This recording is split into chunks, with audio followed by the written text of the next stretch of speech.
مذکر ہے تو مذکر کے جملے میں استعمال کرنا ہے، اور مؤنث ہے تو مؤنث کے جملے میں استعمال کرنا ہے۔ اسی طرح کے سوالات آپ کے ایگزام میں آئیں گے۔ اس لیے میرے تمام عزیز ساتھیوں سے گزارش ہے کہ ہم سب جب ایگزام میں جائیں تو پوری تیاری کے ساتھ جائیں۔ ارمان مذکر ہے یا مؤنث؟ دیکھیے یہ سمجھ لیجئے کہ ہم اس کو نہیں دیکھ رہے ہیں، مٹا دیے۔ ارمان کو بھی ارمان نکل گیا، اس کو بھی مٹا دیے۔ چلیے اب بتائیے ارمان مذکر ہے یا مؤنث؟ ہم یہ سب کو مٹا دیتے ہیں، آپ لوگ بتائیے گا ارمان مذکر ہے یا مؤنث؟ تو اگر ہم کو نہیں معلوم ہے تو ہم کیا کریں گے؟ پہلے دیکھیں گے کہ کہیں میرا ارمان نکل گیا یا میری ارمان نکل گئی، تو کس طرح یہ جملہ فٹ بیٹھ رہا ہے۔ تو اگر میرا ارمان نکل گیا یہ صحیح بیٹھ رہا ہے تو پتہ چلا کہ یہ مذکر ہے، نکل گیا۔ اگر نکل گئی ہوتی تو کیا ہو جاتا؟ مؤنث ہوتا۔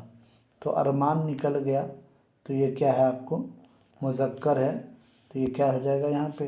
میرا ارمان نکل گیا، مذکر کے جملہ میں استعمال کر دینا ہے۔ اسی طرح پوچھا آپ کو تاج، تاج سیکولرزم ہندوستانی آئین کا تاج ہے، ہندوستانی آئین کا تاج ہے۔ یا بادشاہ کا تاج بہت اونچا ہوتا ہے، بادشاہ کا تاج، بادشاہ کا تاج ہوتا ہے، بادشاہ کی تاج نہیں، تو تاج کیا ہو جائے گا؟ مذکر ہو جائے گا۔ اسی طرح ہم لوگ پہلے جملوں میں استعمال کریں گے تو اس کے مذکر اور مؤنث کا فرق ہمیں معلوم ہو جائے گا۔ جیسے پتنگ ہے، پتنگ اگر مذکر ہے تو ہم کیسے معلوم کریں گے؟ پتنگ کاٹ دیا گیا، یا پتنگ اڑتی پتنگ کاٹ دی گئی، یا اڑتی پتنگ کو کاٹ دیا گیا۔ پلنگ ہے یہ، پتنگ نہیں، کیا ہے؟ پلنگ، پتنگ تو مؤنث ہوگی، پتنگ جو ہے مؤنث ہوگا۔ تو پلنگ ہے یہ، پلنگ، میرا پلنگ بہت خوبصورت ہے، میری پلنگ بہت خوبصورت نہیں، کیا ہے؟ میرا پلنگ بہت خوبصورت ہے، تو یہ کیا ہو جائے گا؟ مذکر ہو جائے گا۔ اردو مؤنث ہے، اردو میری مادری زبان ہے، اردو کیا ہے؟ مؤنث ہے، اردو مادری زبان ہے۔ آگ مؤنث ہے، آگ، آگ جہنم کی آگ، کیا ہے؟ جہنم کی آگ سے بچنے کی تدبیر کرنی چاہیے، تو آگ مؤنث ہے۔ اسی طرح بارگاہ مؤنث ہے، خدا کی بارگاہ میں مغفرت کی دعا کرنی چاہیے، تو یہ کیا ہے؟ آپ کو مؤنث ہے۔ بلا، یہ بلا بھی مؤنث ہے، بہت بڑی بلا ٹل گئی۔ محبت کیا بلا ہے، چین لینا ہی بھلا دے ہے، ذرا سی آنکھ جھپکی ہے تو بےتابی جگا دی ہے، وہی بلا ہے، چرب بلا ہے۔ تو یہ بہت بڑی بلا ٹل گئی، تو کیا ہو جائے گا بلا؟ یہ بلا مصیبت جس کے معنی میں ہوتا ہے، تو یہ مؤنث ہے۔ تو اگر ہم کو ایک چیز ہے، ساری چیزوں کو کلیئر چاہیے تو ہمیں پڑھنا پڑے گا۔ میرے دوستو آپ لوگ پڑھو، خوب پڑھو میرے عزیزو، آپ جب تک نہیں پڑھیں گے تو آپ آگے نہیں بڑھ سکتے، آپ کے سامنے یہ چیزیں کلیئر نہیں ہو سکتی۔ چلیے جواب، سوال نمبر 7 کا جواب دیکھیں گے ہم لوگ۔ یہاں محاورہ ہے، محاورہ کو جملے میں استعمال کرنا ہے۔ محاورہ پڑھیے آپ لوگ، مذکر مؤنث پڑھیے، اور اس کے بعد ضد کو پڑھیے، یہ ساری چیزیں پڑھ کے جائیے گا۔ جلے پہ نمک چھڑکنا، جلے پہ نمک چھڑکنا، جلے پہ نمک چھڑکنا۔ ایک تو وہ خود پریشان ہے، پھر جلے پہ نمک کیوں چھڑکتے ہو؟ ایک تو وہ خود پریشان ہے، پھر جلے پہ کیوں نمک چھڑکتے ہو؟ تو نمک چھڑکنا جملے میں استعمال ہو گیا۔ ہم کو اس کا معنی نہیں بتانا ہے، کیا بتانا ہے؟ جملے میں استعمال کرنا ہے، اس کو کیا کرنا ہے؟ جملے میں استعمال کرنا ہے۔ تو بغلیں جھانکنا، محاورہ بغلیں جھانکنا، اس کا رائٹ آنسر کیا ہو جائے گا آپ کو؟ ترکی بترکی جواب ملتے ہی وہ بغلیں جھانکنے لگا، سمجھے؟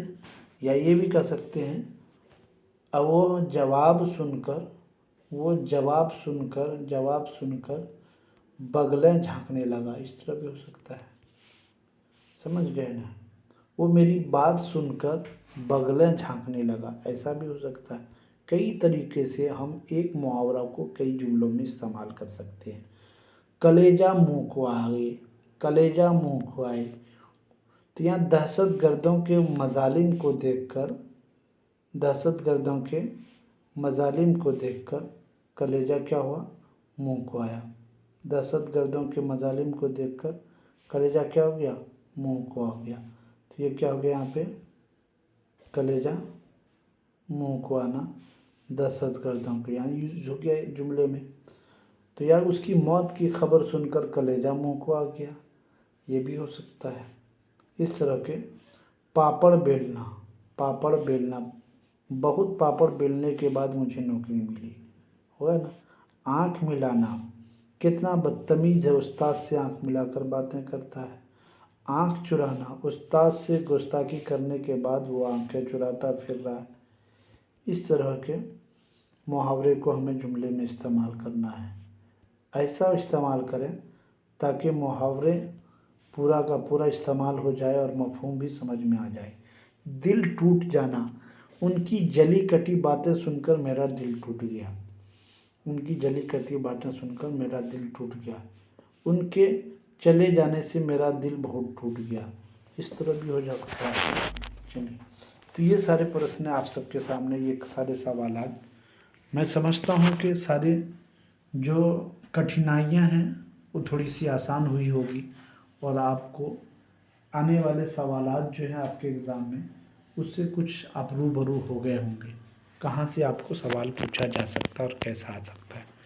تو میں اپنے اس ویڈیو دیکھنے والوں سے اور اس چینل سے جو لوگ جڑے ہیں، میں ان سے ریکویسٹ کروں گا کہ اگر آپ میرے چینل پہ نئے ہیں تو چینل کو سبسکرائب کیجیے، اگر یہ کلاس آپ کو اچھی لگ رہی ہے تو لائک کیجیے، اور اپنے دوست و احباب کے درمیان اس ویڈیو کو ضرور شیئر کیجیے تاکہ وہ بھی آپ کی اس کلاس سے فائدہ اٹھا سکے۔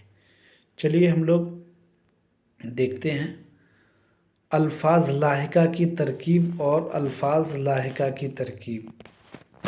دیکھیے، لاحقہ سابقہ میں بتایا تھا، لاحقہ اور سابقہ۔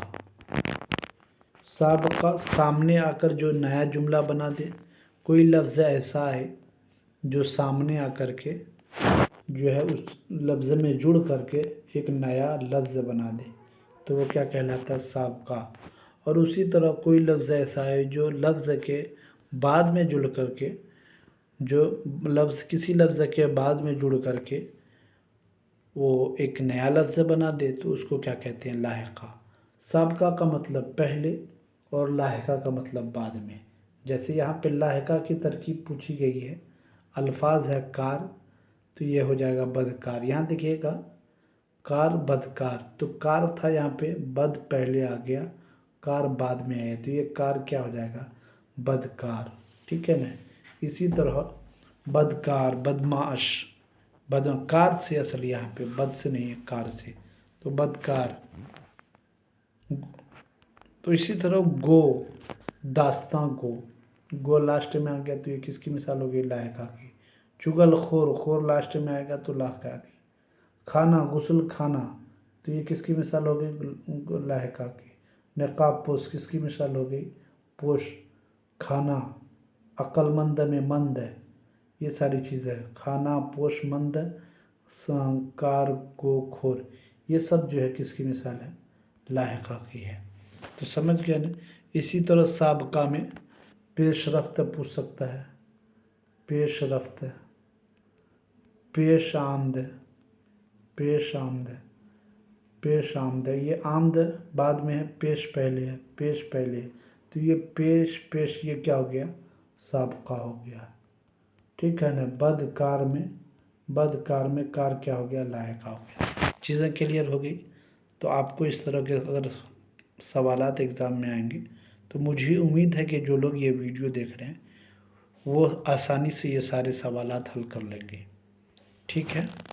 آگے دیکھیں گے سوال نمبر 9 میں دیکھیں گے، مرثیہ کے تمہید کو چہرہ کہتے ہیں۔ مرثیہ کے تمہید کو، مرثیہ میں اجزائے ترکیبی جو ہوتا ہے ان میں سے سب سے پہلا تمہید جو ہوتا ہے اس کو کیا کہتے ہیں؟ چہرہ کہتے ہیں۔ سوال تھا کہ مرثیہ کے تمہید کو کیا کہتے ہیں؟ تو چہرہ کہتے ہیں۔ ڈاکٹر جان گلکرسٹ کی فرمائش پر میر امن باگو، سوال کیا تھا کہ میر امن نے باگو بہار کس کی فرمائش پر لکھی؟ تو جان گلکرسٹ کی فرمائش پر میر امن نے باگو بہار لکھی۔ چلیے، احسان دانش کے ساتھ رینٹ پر کام کرنے والا دوسرا مزدور تھا۔ احسان دانش کے ساتھ رینٹ پر کام کرنے والا دوسرا مزدور تھا۔ چلیے، صلہ رحمی پیش نظر بادشاہ نے سوداگر کے ساتھ اپنی بیگم کو کر دیا تاکہ اس کی بیوی کی زچگی میں مدد کر سکے۔ افسانہ کوارنٹائن میں پلیگ وبا کا ذکر ہے۔ سوال تھا افسانہ کوارنٹائن میں کون سے وبا کا ذکر ہے؟ تو پلیگ وبا کا ذکر ہے۔ سمجھ گئے نا؟ چلیے، مولانا ابوالکلام آزاد کی پیدائش کہاں ہوئی تھی؟ تو جواب ہے مکۃ المکرمہ میں ہوئی تھی۔ مولانا ابوالکلام آزاد کی پیدائش کہاں ہوئی تھی؟ مکۃ المکرمہ ہوئی تھی۔ سوال نمبر 10 دیکھیں گے، اردو نثر کی تاریخ میں باگو بہار ایک لازوال تصنیف ہے۔ اس کے مصنف میر امن دہلوی کو اردو میں سادہ نثر نگاری کا موجد کہا جاتا ہے۔ میر امن کو شہرت اسی کتاب سے ملی۔ شروع میں اس کا نام چہار درویش ہی تھا، مگر بعد میں نظر ثانی کے بعد اس کا تاریخی نام باگو بہار رکھا گیا۔ فورٹ ولیم کالج میں فارسی قصہ چہار درویش سے 1801 میں ترجمہ کی گئی۔ یہ کتاب پہلی بار 1804 میں شائع ہوئی۔ تو عزیزوں اور بچوں اور میرے عزیز طالب علموں، میں یہ بتاؤں گا آپ کو کہ یہ فورٹ ولیم کالج کے بارے میں ضرور سے ضرور آپ لوگ یاد کر لیجئے گا۔ میر امن نے باگو بہار کو کہاں لکھا؟ تو کیا کریں گے؟ فورٹ ولیم کالج میں لکھا۔ کب لکھا؟ تو 1801 میں اس کی ترجمہ کی گئی۔ تو یہ کتاب باگو بہار کو کس نے لکھا؟ باگو بہار کو کس نے لکھا؟ تو کیا کہیں گے؟ میر امن دہلوی نے۔ کس نے لکھا؟ میر امن دہلوی نے۔ یہ دیکھیں، میر امن دہلوی نے۔ یہ اردو نثر کی ایک لازوال تصنیف ہے۔ ان کے بارے میں اکثر پوچھا جاتا ہے۔ یہ کتاب کب شائع ہوئی تھی؟ تو 1804 میں۔ لکھی کب گئی تھی؟ تو 1801 میں۔ لکھا کس نے تھا؟ میر امن نے۔ کتاب کا نام کیا ہے؟ باگو بہار ہے۔ باگو بہار۔ تو اس میں کتنے درویش کا ذکر کیا گیا باگو بہار میں؟ باگو بہار میں کتنے درویش کا؟ تو 4 درویش کا۔ باگو بہار کا پہلے نام کیا تھا؟ 4 درویش کا۔ باگو بہار کس کتاب سے ترجمہ کیا گیا؟ تو فارسی سے۔ کس سے ترجمہ کیا گیا؟ فارسی سے۔ اس میں کتنے قصے کا ذکر ہے؟ 4 قصوں کا ذکر ہے۔ اس کا پہلا نام کیا تھا؟ قصہ چہار درویش۔ قصہ چہار درویش اس کا پچھلا نام تھا، قصہ چہار درویش۔ یہ ساری چیزیں ہم یاد رکھ لیں گے تو ہمیں چہار درویش، قصہ چہار درویش اس کا پرانا نام تھا۔ ابھی کا نام کیا ہے؟ باگو بہار۔ یہ ساری چیزیں یاد رکھیے گا۔ لکھے کس نے؟ میر امن نے لکھا۔ میر امن نے لکھا۔ کب لکھا تھا؟ 1801 عیسوی میں اس کا ترجمہ کیا تھا۔ شائع کب ہوا تھا؟ 1804 میں۔ تو یہ سارے پرشن آپ کو آپ کے ایگزام میں پوچھے جائیں گے، تو اس سے کلیئر رہیے گا۔ اس کو ایک ایک چیزیں ہم کنسیپٹ یاد رکھیں گے تو ایگزام میں ہمارے لیے بہت ہی آسانی ہونے والا ہے۔ تو میں سب کے لیے امید کروں گا کہ آپ سب کا ایگزام اچھا جائے، اور جو پیپر دے کے آئے ہیں اللہ اس میں بھی آپ کو بہتر نمبر سے کامیاب کرے۔ اگر یہ ویڈیو آپ کو آج کی یہ کلاس اچھی لگی تو لائک کیجئے، چینل پہ نئے ہیں سبسکرائب کیجئے۔ یہ ویڈیو آپ اپنے دوستوں میں بھی شیئر کیجئے تاکہ آپ جس چیز سے فائدہ اٹھا رہے ہیں آپ کا دوست بھی اس چیز سے فائدہ اٹھائے۔ تو سبسکرائب کرنا نہ بھولیں، بیل آئیکن کو دبانا نہ بھولیں۔ میں اسی طرح کی ویڈیو آپ سب کے لیے لاتا رہوں گا۔ آپ سب کا بہت بہت شکریہ، دھنیہ واد۔